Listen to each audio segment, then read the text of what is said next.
Hello everyone, I am Deepak Chaneja from Suraj school Mahindra. बेटा, last lecture जो हमारा टॉपिक था वो हम डिस्कस कर चुके थे, magnetic field to current carrying straight conductor. Straight conductor की वजह से मैग्नेटिक फील्ड हम कैलकुलेट कर चुके थे, डायरेक्शन कैलकुलेट कर ली थी हमने, कैसे कैलकुलेट करते हैं, साथ में मैग्नीट्यूड हमने निकाल लिया था। अभी जो नेक्स्ट टॉपिक हम लेके चल रहे हैं वो हमारे पास है magnetic field due to current carrying circular coil. कि सर्कुलर कोइल की वजह से मैग्नेटिक फील्ड हमें कैलकुलेट करना है। तो हम क्या करते हैं, जो हमारे पास करंट कैरिंग स्ट्रेट कंडक्टर था, स्ट्रेट वायर थी, उसी को हम क्या करते हैं, एक सर्कुलर लूप के अंदर, कोइल के अंदर कन्वर्ट कर देते हैं। तो हमने क्या किया बेटा, देखो ये हमारे पास क्या है, करंट कैरिंग सर्कुलर कोइल है।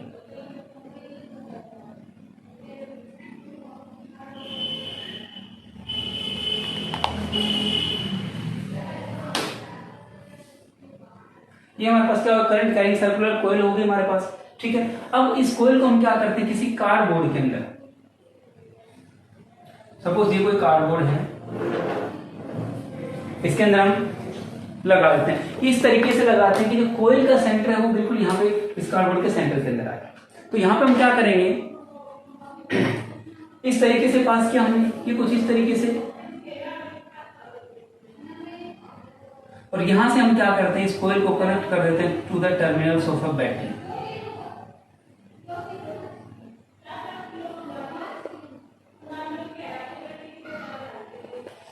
यहां पे हम क्या करते हैं, कोई की लगा देते हैं, ये है हमारे पास की, ये है पॉजिटिव नेगेटिव।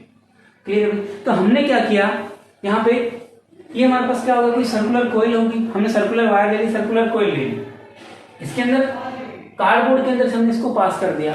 अब क्या होता है कि यहां पे हम लगभग क्या मानते हैं कि जो हमारे पास एक वायर है, क्या है, इन the form of straight conductor, एक स्ट्रेट कंडक्टर के रूप में है। तो हम क्या करते हैं, देखो जो कार्डबोर्ड था उसके ऊपर हम क्या करते हैं, आयरन फिलिंग्स डाल देते हैं, आयरन के छोटे छोटे टुकड़े डाल देते हैं। तो टुकड़े डालने की वजह से हमारे पास क्या होगा, जो जैसे ही हम इसके अंदर करंट पास करते हैं, भाई हमने क्या पढ़ा था कि जब किसी भी करंट कैरिंग कंडक्टर के अंदर से इलेक्ट्रिसिटी पास की जाती है, तो पास करने की वजह से क्या होगा, वो it behaves as magnetic, magnet की तरह बिहेव करेगा। तो ये भी क्या होगा, एक मैग्नेट बन जाएगी, जो वायर है इट बिहेव्स एज मैग्नेट, एक मैग्नेट बन जाएगी। तो मैग्नेट बनेगा तो इसके ऊपर जो आयरन फीलिंग्स हमने डाली है, वो आयरन फीलिंग क्या करेंगे, दे अरेंज और align themselves in the form of concentric circles near the coil.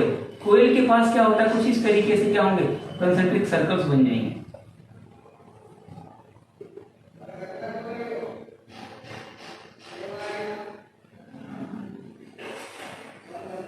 तो नियर द कोइल क्या हुआ, यहां पे कंसेंट्रिक सर्कल्स बन रहे हैं, और ऐसा ही इधर भी क्या होगा, नियर द कोइल क्या होगा, कंसेंट्रिक सर्कल्स बन जाएंगे।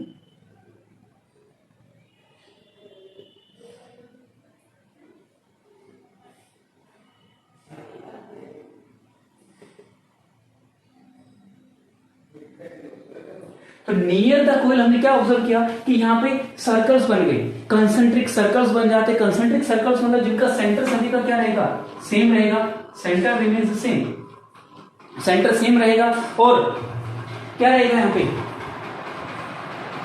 जिनका रेडियस क्या होगा, सभी का डिफरेंट रेडियस होगा।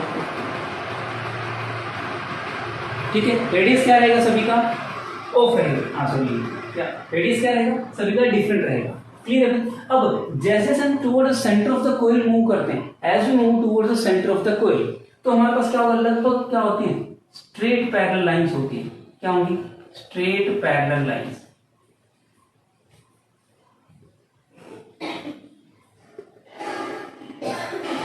क्या होते हैं, स्ट्रेट पैरेलल लाइंस और परपेंडिकुलर टू द कार्डबोर्ड और टू द प्लेन की।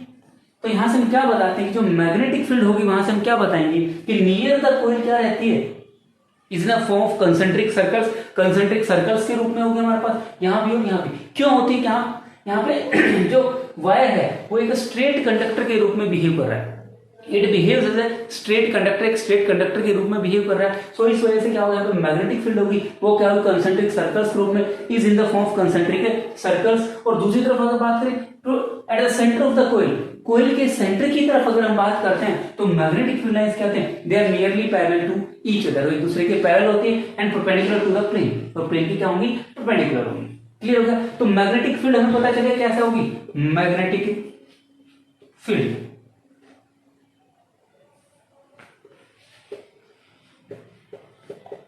मैग्नेटिक फील्ड क्या होगी यहाँ पे, यहाँ पे मैग्नेटिक फील्ड क्या होती है कि जो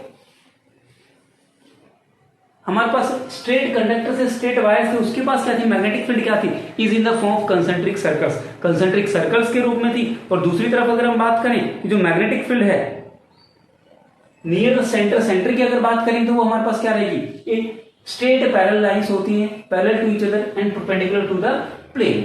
क्लियर है यहां तक, कोई डाउट है इसमें?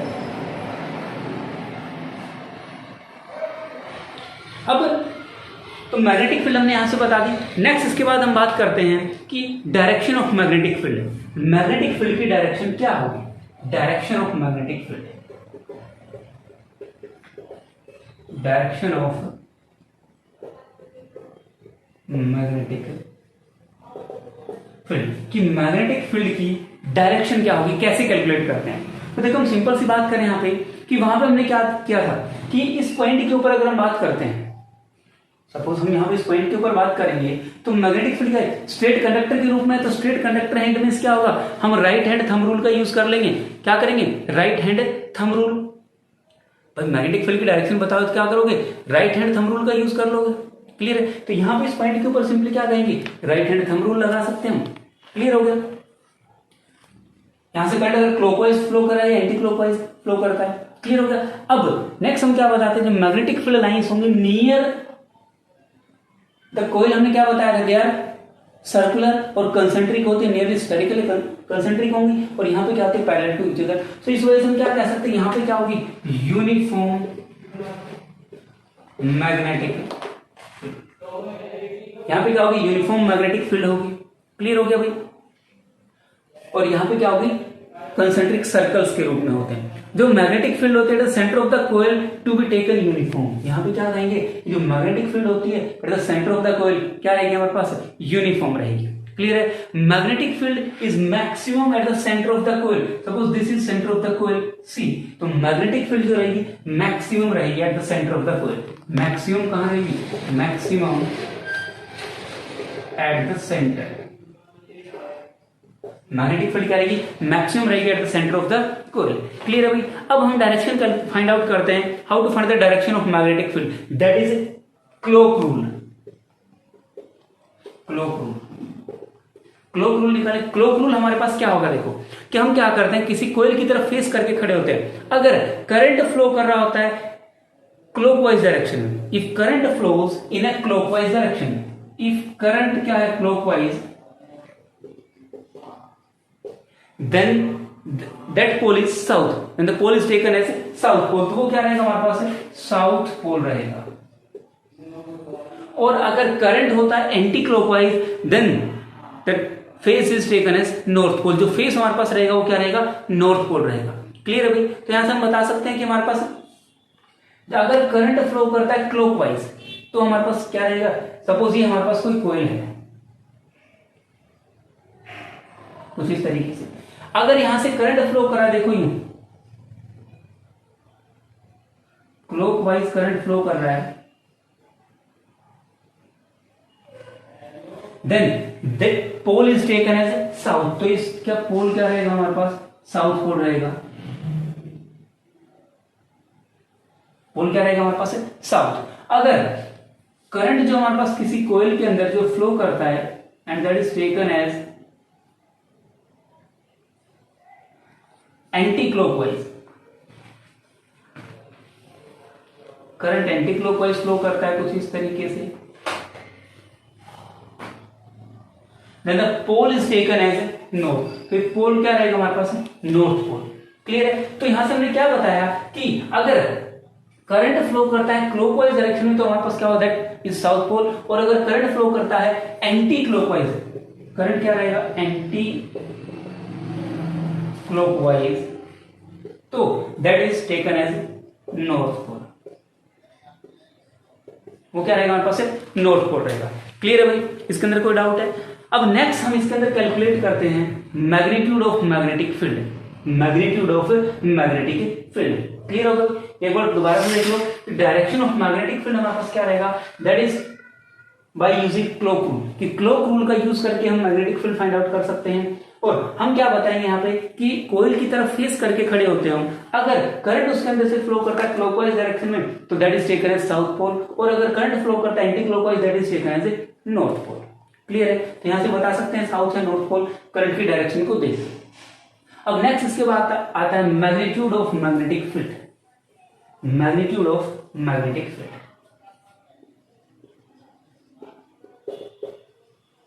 मैग्नीट्यूड ऑफ मैग्नेटिक फील्ड, कि मैग्नेटिक फील्ड का मैग्नीट्यूड क्या होगा। तो मैग्नेटिक फील्ड का मैग्नीट्यूड दैट इज बी होगा मैग्नेटिक फील्ड। तो यहां से सिंपली हम क्या बताएंगे, B is directly proportional to the current flowing through the conductor. B जो मैग्नेटिक फील्ड होगी, B is directly proportional to the current flowing through the coil. इस कॉइल के अंदर जो करंट फ्लो करेगा, जितना ज्यादा करंट फ्लो करेगा उतना ज्यादा क्या होगा, मैग्नेटिक फील्ड होगा, मैग्नीट्यूड उसका इंक्रीज होगा। नेक्स्ट सेकंड पॉइंट है B is inversely proportional to R, कि जितना ज्यादा कोइल का रेडियस बढ़ता जाएगा उतना ही क्या होगा, मैग्नेटिक फील्ड घटती जाएगी, क्योंकि यहाँ पे क्या इनवर्सली प्रोपोर्शनल। तो क्या बताएंगे, B is inversely proportional to R, where R is radius of the coil. R क्या है, I होगा करंट, और R हमारे पास क्या होगा, radius of the coil. Clear है? नेक्स्ट आता है हमारे पास B is directly proportional to N, number of turns. N क्या होगा, नंबर ऑफ टर्न्स। ठीक है, जितनी ज्यादा नंबर ऑफ टर्न्स रहेंगे उतना ही ज्यादा हमारे पास क्या रहेगा, मैग्नेटिक फील्ड रहेगी। सो इन तीनों इक्वेशंस को कंबाइन करते हैं तो we will get from equation first, second and third, we will get B is directly proportional to Ni upon R, that is equation number 4. So यहाँ से मैग्नेटिक फील्ड हमारे पास क्या बताया हमने, मैग्नेटिक फील्ड का मैग्नीट्यूड की डिपेंड करता है करंट के ऊपर, जितना ज्यादा करंट रहेगा उतना ज्यादा मैग्नेटिक फील्ड बढ़ेगी। B is inversely proportional to R, अगर रेडियस बढ़ता है कोइल का इट मींस मैग्नेटिक फील्ड घटेगी, और B is directly proportional to N, number of turns. जितनी ज्यादा टर्न इस कोइल की बढ़ाई जाएंगी उतने ज्यादा क्या होगा, मैग्नेटिक फील्ड। सो इन तीनों को कंबाइन करते हैं B is directly proportional to Ni upon R। Clear हो गया? सो ये हमारा टॉपिक था बेटा, हमने यहाँ पे बताया मैग्नेटिक फील्ड कैसे होगी due to current carrying circular coil, या इसे सर्कुलर लूप भी कह सकते हैं, सर्कुलर लूप। ठीक है, तो मैग्नेटिक फील्ड हमने बताई कैसे होगी, कंसेंट्रिक सर्कल्स के रूप में हो सकती है या फिर स्ट्रेट कंडक्टर के रूप में हो सकती है। फिर नेक्स्ट हमने बताया था डायरेक्शन, डायरेक्शन कैसे फाइंड आउट की हमने बाय यूजिंग क्लोक रूल। और थर्ड केस हमारा क्या था, मैग्नीट्यूड ऑफ मैग्नेटिक फील्ड, जो कि इन फैक्टर्स के ऊपर डिपेंड करता है। B is directly proportional to I, B is inversely proportional to R, and B is directly proportional to N. So on combining these equations, B is directly proportional to Ni upon R. Clear है बेटा, ये topic अपना finish हो गया। Clear है, next topic हम अगली class के अंदर डिस्कस करेंगे। Okay, thanks and have a nice day.